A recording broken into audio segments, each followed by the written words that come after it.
में सबसे सरल काम यदि कोई आपको लगता है वो काम है दूसरे में कमी निकालना। इससे सरल काम दुनिया में कुछ हो नहीं सकता है। इसलिए व्यक्ति तुरंत बोल देता है ये बेकार है, ये चीज बेकार है, ये अच्छा नहीं है। और हमारा एक स्वभाव बन चुका है, करते करते करते करते हम हर चीज में कमी ही खोजते हैं। और कमी खोजते खोजते क्या स्थिति होती है, जो हमको आगे बढ़ने वाली जो स्थिति है ना, उन विचारधाराओं के कारण हम बढ़ नहीं पाते। फिर संसार में ऐसी कोई चीज नहीं है जिस चीज का कहीं प्रयोग नहीं होता हो, उपयोग नहीं होता हो। हमारे एक बहुत प्रसिद्ध मंत्र है, नामंत्रमक्षरम किंचिन नानौषधिर वनस्पति अयोग्य पुरुषो नास्ति प्रयोक्ता तत्र दुर्लभ।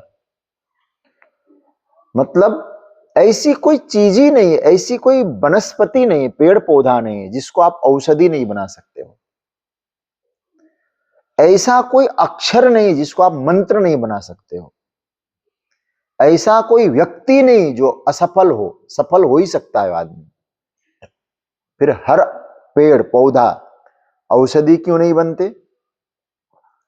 हर अक्षर मंत्र क्यों नहीं होता? और हर व्यक्ति योग्य क्यों नहीं होता? प्रयोक्ता तत्र दुर्लभ। उसका सही उपयोग नहीं किया जाता, सही इस्तेमाल नहीं किया जाता। अब हर चीज का सही उपयोग करना आ जाए आपको, तो हर चीज आपके लिए कल्याणकारी है। ठीक है। हमारे यहां ऐसा भी कहा जाता है, जो जहर होता है ना, विष, विष का सही उपयोग करके औषधि बनाया जा सकता है। लेकिन प्रयोग कैसे करते हैं, उसके लिए विवेक की आवश्यकता है। समझ रहे हैं ना? उसके लिए क्या चाहिए हमारे जीवन में? विवेक। विवेक का मतलब क्या है? विवेक का मतलब वस्तु को ठीक तरह से पहचान कर उसको इस्तेमाल करने की कला, उसका प्रयोग करना। कई बार क्या होता है, वस्तु को पहचान तो लेते हैं लेकिन प्रयोग नहीं कर पाते। ठीक है। केवल पहचानने मात्र से कल्याण नहीं होता है, उसका प्रयोग भी करना चाहिए। जैसे हमने पहचान लिया, क्या पहचाना? ये सच है, ये झूठ है, हमने पहचाना। इन दोनों को हम समझ गए, सत्य को समझ लिया, कोई बात नहीं, बढ़ जाए, और असत्य को भी हमने समझ लिया। तो सत्य और असत्य आपने जाना, ये सत्य है, ये झूठ है, लेकिन आपने उसका सही उपयोग नहीं किया। असत्य से मुंह नहीं मोड़े और सत्य को अपनाया नहीं, तो आप जान तो लिए ना। केवल जानने मात्र से कल्याण हुआ किसी का? तो इसलिए अब जानने के बाद हमारे लिए लायक क्या है, हमको कैसे करना है, इसको क्या इस्तेमाल करना है, ये जो चीज आ जाए उसी को कहते हैं विवेक। ठीक है ना? विवेक का अर्थ होता है सही और गलत का ज्ञान होने पर गलत को अलग करके सही को अपनाना, उसको कहते हैं विवेक। तो इसका मतलब ऐसा जो विवेक यदि हमारे जीवन में आ जाए तो क्या होगा? कोई भी वस्तु को आप दोष नहीं देंगे, क्योंकि किसी भी चीज को, अब मैं कहूं आग, ऐसी स्थिति हो गई, ड्राइंग रसोई घर से निकल के बेडरूम और ड्राइंग रूम में पहुंच गई और घर जल गया। और घर जलने के बाद आप कहते हैं आग तो ऐसी चीज हो गई, घर पर बर्बाद कर दिया आग ने। अब आग को दोष दे रहे हैं, लेकिन किया किसने? बोले अनजान, जानबूझकर किसी व्यक्ति ने रसोई घर की आग ड्राइंग बेडरूम में पहुंचा दिया। तो अब विचार करिए, अब उस आग के बिना जीवन नहीं चल रहा था ना। आग, क्योंकि गृह प्रवेश जब करते हैं हम लोग, सबसे पहले रसोई में अग्नि जलाते हैं। क्यों? मालूम है यदि घर में आग जलता है तभी घर चलता है। भोजन चाहिए नहीं जीवन में। ठीक है, हम चटाई में सो लेंगे, लेकिन भोजन के बिना घर कैसे बने? फिर रसोई तो चाहिए, रसोई में आग चाहिए, उस आग के जलने से भोजन बनता है, भोजन बनने से घर चलता है। लेकिन वही किसी ने अपने क्या कहते हैं कि अपने उसमें आकर मैं करता दादागिरी जिसको बोला जाए, उसमें आकर उसने वो बेडरूम में पहुंचा दिया तो घर जल गया। तो आग ने जलाया घर की, आग को इस्तेमाल करने वाले व्यक्ति ने जलाया, क्योंकि आग को जिसने इस्तेमाल किया था उस व्यक्ति ने घर को जलाया, आग ने नहीं जलाया। क्योंकि यदि प्रयोग करना नहीं आया तो आग जो चलाने वाली चीज है और जलाने वाली चीज बन जाती है। तो अब आग महत्वपूर्ण है, जीवन नहीं चलता जिसने, उसी ने जीवन जला दिया। तो अब आप कहो कि आग को गाली दें? फिर प्रयोक्ता, वस्तु का उपयोग कहां, कब, कैसे करना है, ये व्यक्ति के जीवन में विवेक आना चाहिए। अन्यथा जैसे हम लोग बच्चों पर तो कहते ना, इनको कहिए महाराज, अब तुम माँ बाप होकर के बच्चों को नहीं कह पा रहे हो, 10 मिनट में आके क्या समझा पाएंगे इनको? कभी चिंतन करना है इस विषय में, बच्चों को कैसे हम शिक्षा दें, किस प्रकार से करें, इसका भी तो विवेक होना चाहिए।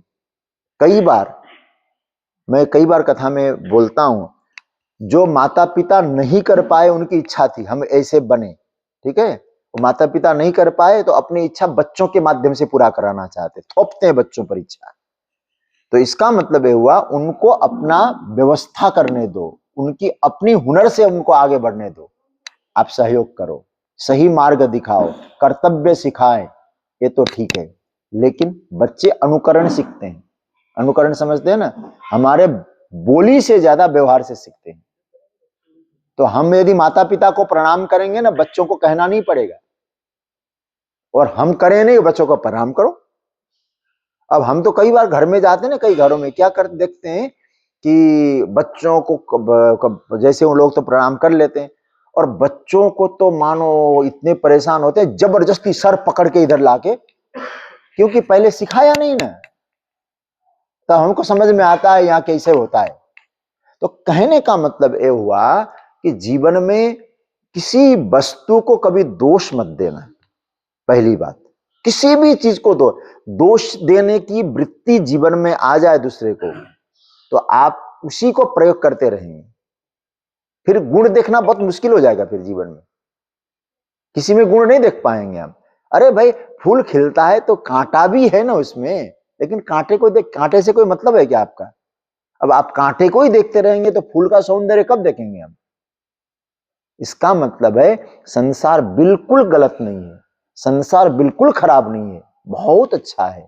यदि आज हम लोग कहते हैं कि लोग बेकार हो गए, जहां राम थे वहां रावण भी था, जय प्रहलाद जी थे, और महाराज नाम लेने वाले को मारने वाला हिरण्यकशिपु भी था। जो आजकल लोग कहते हैं जमाना खराब हो गया, कुछ खराब नहीं हुआ, ये तो लोगों का एक कहना होता है, हमारे जमाने में ऐसा था आज बिगड़ गया। कुछ नहीं बिगड़ा है, जैसा था आज भी वैसा ही है। बस ये है कि हमारा अपना विवेक का कैसे इस्तेमाल करें। मैं यही कहूंगा, कभी भी किसी वस्तु को आप दोष मत दीजिएगा, ये चीज बेकार है। जो व्यक्ति दोष देता है ना, हमारे यहाँ एक बहुत प्यारी बात आती है, संसार में सबसे निकम्मा चीज क्या है, बेकार चीज क्या है? हर चीज का प्रयोग है। एक कूड़ा हम फेंकते हैं ना, उससे भी बायोगैस तैयार होता है। तो इसका मतलब है कि ऐसी कोई चीज ही नहीं है। आप देखो, इस्तेमाल करते हो, पुराने लोहे बेचते हो, अखबार बेचते हो, यूज हुआ वो भी बेच लेते हो, तो हर चीज का यहां प्रयोग है, उपयोग है। तो कोई ऐसी चीज ही नहीं जहां आपका उपयोग नहीं कर सकते हैं। तो अब आप विचार करिए, यदि हर चीज का प्रयोग करके हम उसको सही रूप में ले सकते हैं और हम उसमें दोषी देखते रहे, तो फिर आप गुण नहीं देख पाएंगे कभी किसी में।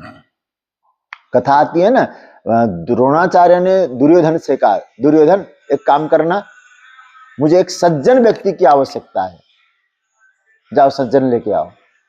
पूरा हस्तिनापुर घूम के वापस आया दुर्योधन, बोले यहां कोई सज्जन नहीं है। तो युधिष्ठिर को बुलाया, एक दुर्जन आदमी को लेके आना। युधिष्ठिर जी आके कहने कोई दुर्जन नहीं है। अब आप किसी को कोई कहे तो आप दोनों का क्या, ये सब बिल्कुल बेकार है, यहाँ दुर्जन भी होंगे सज्जन भी होंगे। लेकिन दुर्योधन को भेजा तो कोई सज्जन नहीं मिलता, युधिष्ठिर जी को भेजा तो कोई दुर्जन नहीं मिलता। तो क्या दुर्जन सज्जन नहीं थे? बल्कि हमारी दृष्टि जैसी होती है ना वैसे ही देखते हैं। तो मैं एक कहने का प्रयास कर रहा हूं, कोई भी वस्तु आपके पास आए उसको पॉजिटिवली देखो। चाहे वो वस्तु की ही बात नहीं करूं, परिस्थितियां, घटनाएं, जो भी घटना घटती है, जो भी परिस्थितियां आती है, सिचुएशन आती है, उन सिचुएशन में आती है ना, तो उसको कैसे रूप में देखना है, उसको पॉजिटिवली देखो। तो आपको बताऊं कि आपको भीतर से एक आत्मबल मिलेगा, सामान्य परिस्थितियों से घबराएंगे नहीं। फिर ऐसा कौन सा व्यक्ति है जिसके जीवन में हमेशा बढ़िया बढ़िया ही होता गया हो? ऐसा कोई है क्या? कोई है नहीं। हर किसी, और जो भगवान का भक्त होता है उनके जीवन में भी आया कष्ट, हर किसी के जीवन में आया। तो हमारे जीवन में आने वाली परिस्थितियां हो, कोई वस्तु हो, कोई व्यक्ति हो, एक चीज से हमेशा बचना चाहिए, उनमें हम क्या अच्छाई देखें ये तो समझ में आता है, लेकिन दोष देखने की जो वृत्ति आज आ गई आप में, तो फिर गुण देखना बड़ा मुश्किल हो जाएगा। और गुण जो नहीं देख पाता है, दोषी दोष देख पाता है, उसके जीवन में याद रखना, उसका जो आगे यात्रा है ना, जहां उसको लक्ष्य हासिल करना है, उसमें बड़े बड़े स्पीड ब्रेकर लगेंगे, फिर नहीं इस्तेमाल कर पाएगा। तो इसका अर्थ ये हुआ, आएंगे परिस्थितियां, विपरीतताएं आएंगी, असावधानी के कारण हो, चाहे कुछ भी हो, लेकिन उन समस्याएं आएंगी, समस्याएं से भागिए। समस्या इतनी बड़ी हावी हो जाती है ना, फिर छोटी सी समस्या बड़ी लगती है, डट के मुकाबला करिए। मैं कई बार कथा में कहा करता हूं, स्वामी विवेकानंद जी जब पहली बार बनारस गए, तो विवेकानंद जी की एक कमजोरी थी, वो उनकी एक माइनस पॉइंट क्या था, कमजोरीपन, बंदर से बहुत डरते थे। और वहां जहां जमुना जी गंगा जी के सामने खड़े थे, वहीं आ गया महाराज बंदर। बंदर को देख के घबराएगा, बंदर का स्वभाव घबराता पीछा करता है। स्वामी जी घबरा गए, उसने पीछा चालू कर दिया, थोड़ी देर भागे, मन में आया कहां तक भागेंगे भाई, ये तो भगाता रहता है लेकिन एकदम सामने तो नहीं आता, दूर है। तो तुरंत स्वामी जी खड़े हो गए यूं करके, और जैसे खड़े हो गए तो बंदर थोड़ा थोड़ा पीछा करके चला गया। तो स्वामी जी ने लिखा है, ये बंदर समस्याएं हैं, समस्याएं सामने आती है ना, और हम लोग क्या करते हैं, चलो इससे जरा हटके चलें, भागे इससे, हावी हो जाएगी। फिर यदि डट के मुकाबला करेंगे तो समस्या एकदम निष्क्रिय हो जाएंगी, खत्म हो जाएंगी। तो इसका मतलब है भागने से नहीं होता है कुछ, जागना पड़ता है, और सबसे बड़ी जागृति विवेक की है। कहीं ऐसा अर्थ न लगाने का कि हम रात को नींद नहीं आती हम तो जागे रहते हैं, ऐसा मतलब नहीं है। मतलब विवेक की जागृति, मेरा विवेक हो। विवेक का मतलब फिर बता दो, बुद्धिमान को विवेकी मत कहना, किसका जेब कैसे काटना, कहां से कैसे चोरी करना, झूठ बोल के कैसे नहीं पकड़ा जाना, ये बुद्धिमान हो सकता है, विवेकवान नहीं हो सकता है। विवेक का अर्थ होता है सही और गलत की पहचान करके सही के साथ में रहना, ये विवेक है। तो मुख्य बात यह है, चाहे कैसी भी स्थिति आ जाए, कभी भी किसी को भी तुरंत कहना ये बेकार है, ये दोषी है, ऐसा कभी मत कहिए, क्योंकि ऐसा कहेंगे तो 3 उंगली हमारी ओर होती है। इसका मतलब वो एक है तो हम 3 गुने ज्यादा है। तो समझ रहे हैं ना बात को? तो वो दोष हम में भी है। तो इन सब पर हम लोग विचार करना है, विचार करने की आवश्यकता है। मुख्य बिंदु मैंने आपको ये बताया, चिंतन करो गहराई में जाकर, संसार बहुत अच्छा है, यहाँ हर चीज अच्छी है, सही रूप में उसका प्रयोग करो, और व्यक्ति भी अच्छा है, प्रयोग करना आना चाहिए व्यक्ति को। शेर को सर्कस में मारा, शेर जैसा जानवर सर्कस पे उसको बस में किया जा सकता है, और हम लोग अपने बच्चों को बस में नहीं कर पा रहे। कोई तो हमें भी तो कमी होगी, उसका चिंतन अवश्य करना चाहिए हमको। इसका मतलब यह नहीं कि बच्चों को पूरा स्वतंत्रता, बच्चों में भी ध्यान देना चाहिए, बच्चों को भी, लेकिन ये हमें भी अपना विचार करना चाहिए। क्या है, बच्चे उच्चारण से ज्यादा आचरण को पकड़ते हैं। हमारा ऐसा आचरण न हो जो बच्चे तुरंत कैच करें और उनके मार्ग में बाधा बन जाए। तो बच्चों को भी इसका मतलब ये नहीं कि तुम लोग स्वतंत्र हो, हाँ? तुम लोग भी ध्यान देना, मम्मी पापा जैसे तुम्हारा कभी अहित नहीं चाहे, अभी अभी कभी अहित नहीं चाहते, अहित नहीं चाहते, आपका कल्याण चाहते हैं, ठीक है ना। और कल्याण यदि वो चाहते हैं तो मुख्य बात क्या होती है कि कभी भी देखो, माता पिता गुरु कभी भी किसी का अहित नहीं सोचते, कल्याण ही सोचते हैं। जब हमारा अच्छा ही भलाई के लिए कह रहे हैं तो बात मानने से ही खुश हो जाते हैं, ठीक है ना। तो माता पिता को मानते हो कि माता पिता की मानते हो? बस यही गड़बड़ हो जाएगा। माता पिता को तो मानो, माता पिता की भी मानो, ठीक है ना। अच्छा एक बात बताओ, आप पापा को आए तो पापा को जो है गर्मी लग रही थी, एसी उसी नहीं चल रहा था, आप पंखा यूं कर रहे थे। पापा ने कहा बेटा मुझे पानी पिला दो। बोले मैं पंखा कर रहा हूँ, पानी आप न पी लो। तो आपने पापा को तो माना, पापा की नहीं माना फिर, ठीक है ना।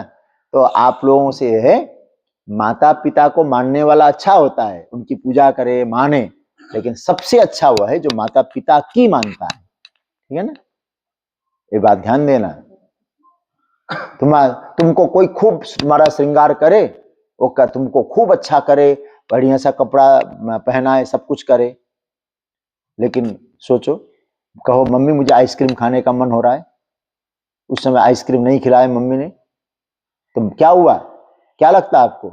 आपकी नहीं मानी, आपको माना, है ना। तो इसी तरह से माता पिता को मानो, माता पिता की भी मानो, ठीक है ना, ये बात है।